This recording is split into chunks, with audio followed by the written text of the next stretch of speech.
मणिपुर हिंसा मामले को लेकर विपक्ष ने सड़क से लेकर संसद तक सरकार के खिलाफ मोर्चा खोल रखा है। संसद के मॉनसून सत्र को शुरू हुए 6 दिन हो चुके हैं और हर रोज सदन की कार्यवाही हंगामे की भेंट चढ़ रही है। बुधवार को कांग्रेस और बीआरएस की तरफ से इसी मामले को लेकर मोदी सरकार के खिलाफ अविश्वास प्रस्ताव पेश किया गया। कांग्रेस सांसद गौरव गोगोई ने लोकसभा में सेक्रेटरी जनरल के कार्यालय में नो कॉन्फिडेंस मोशन का नोटिस दिया। इसके अलावा तेलंगाना की सत्ताधारी पार्टी बीआरएस ने भी अलग से अविश्वास प्रस्ताव पेश किया है। संसद में संख्या बल के हिसाब से देखें तो अभी मोदी सरकार काफी मजबूत स्थिति में दिखाई देती है। इसके बावजूद विपक्ष की तरफ से अविश्वास प्रस्ताव लाया है।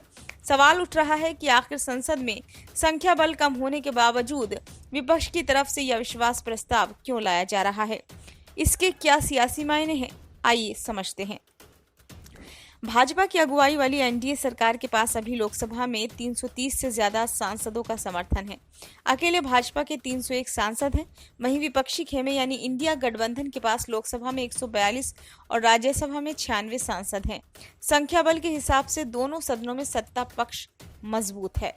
वरिष्ठ पत्रकार प्रमोद कुमार सिंह कहते हैं कि विपक्ष अभी किसी भी हालत में चर्चा के केंद्र बिंदु में बने रहना चाहता है।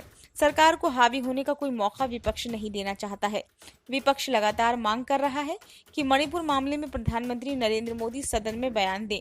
वहीं सरकार ने कहा है कि गृह मंत्री अमित शाह इस मसले पर बयान देंगे। ऐसे में अविश्वास प्रस्ताव एक ऐसा तरीका है जिसके जरिए विपक्ष पीएम मोदी को संसद में बुलाने की कोशिश कर रहा है। कुल मिलाकर सारे विपक्षी दल पीएम मोदी को ही घेरना चाहते हैं। उन्होंने आगे कहा कि अभी पूरी एनडीए का सिर्फ एक चेहरा है और वो है पीएम मोदी का। ऐसे में भाजपा भी नहीं चाहती है कि किसी भी तरह से पीएम मोदी इस तरह के विवादों में फंसे। इसलिए सदन की कार्यवाही शुरू होने से पहले ही पीएम मोदी ने मीडिया के सामने मणिपुर कांड की निंदा की और सख्त कार्रवाई की बात भी कही। सदन में अविश्वास प्रस्ताव लाने का भी एक नियम है। इसे नियम 198 के तहत लोकसभा में पेश किया जाता है। इस अविश्वास प्रस्ताव को संसद में पेश करने के लिए करीब 50 सांसदों की जरूरत होती है। अगर संसद में अविश्वास प्रस्ताव पर वोटिंग के दौरान 51% से ज्यादा सांसदों ने इसके पक्ष में मतदान कर दिया तो सरकार मुश्किल में पड़ जाती है। ऐसी स्थिति में सरकार को बहुमत साबित करना होता है। कांग्रेस नेता अधीर रंजन चौधरी ने कहा कि पीएम मोदी मणिपुर पर सदन के बाहर तो बात करते हैं लेकिन सदन के अंदर नहीं बोलते।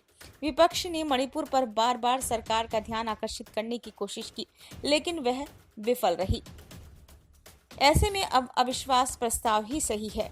राजद सांसद मनोज झा ने कहा कि हम जानते हैं कि संख्या बल हमारे पक्ष में नहीं है, लेकिन लोकतंत्र सिर्फ संख्याओं के बारे में नहीं है। मणिपुर जल रहा है और लोग पीएम के बोलने का इंतजार कर रहे हैं।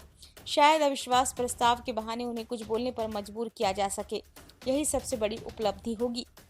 शिवसेना यानी कि यूबीटी सांसद प्रियंका चतुर्वेदी ने कहा कि कोई अपनी जिम्मेदारी से बच रहा है, कोई मणिपुर के प्रति अपनी जिम्मेदारी नहीं निभा रहा है। लोग सोच रहे हैं कि पीएम संसद में क्यों नहीं आ रहे हैं। अगर हमें पीएम को संसद में लाने के लिए इस अविश्वास प्रस्ताव का इस्तेमाल करना पड़ रहा है तो मुझे लगता है कि हम इस देश की बहुत बड़ी सेवा कर रहे हैं। सीपीआई सांसद बिनोय विश्वम ने कहा कि ये अविश्वास प्रस्ताव एक राजनीतिक उद्देश्य के साथ एक राजनीतिक कदम है, एक ऐसा राजनीतिक कदम जो परिणाम लाएगा। अविश्वास प्रस्ताव उन्हें यानी कि प्रधानमंत्री को संसद में आने के लिए मजबूर करेगा।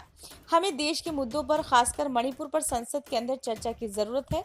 संख्याओं को भूल जाइए, वह संख्याएं जानते हैं और हम भी संख्याएं जानते हैं। भारत राष्ट्र समिति यानी कि बीआरएस सांसद नामा नागेश्वर राव ने कहा कि हमने अपनी पार्टी की ओर से अविश्वास प्रस्ताव पेश किया है। सत्र शुरू होने के बाद से ही सभी विपक्षी नेता मणिपुर मुद्दे पर चर्चा की मांग कर रहे थे। अगर प्रधानमंत्री इस पर बोलेंगे तो देश के लोगों के बीच शांति होगी, इसलिए हमने प्रयास किए, इसलिए आज ये प्रस्ताव लाया गया है। सरकार की तरफ से संसदीय कार्य मंत्री प्रहलाद जोशी ने कहा कि लोगों को पीएम मोदी और भाजपा पर भरोसा है। वे विपक्षी यानी कि पिछले कार्यकाल में भी अविश्वास प्रस्ताव लाए थे। इस देश की जनता ने उन्हें यानी कि विपक्ष को सबक सिखाया है। केंद्रीय मंत्री अर्जुन राम मेघवाल ने कहा कि अविश्वास प्रस्ताव आने दीजिए, सरकार हर स्थिति के लिए तैयार है। हम मणिपुर पर चर्चा चाहते हैं। सत्र शुरू होने से पहले वे चाहते थे चर्चा। जब हम सहमत हुए तो उन्होंने नियमों का मुद्दा उठाया। जब हम नियमों पर सहमत हुए तो वे नया मुद्दा लेकर आए कि पीएम आए और चर्चा शुरू करें। मुझे लगता है कि ये सभी बहाने हैं। ब्यूरो रिपोर्ट, नई दिल्ली।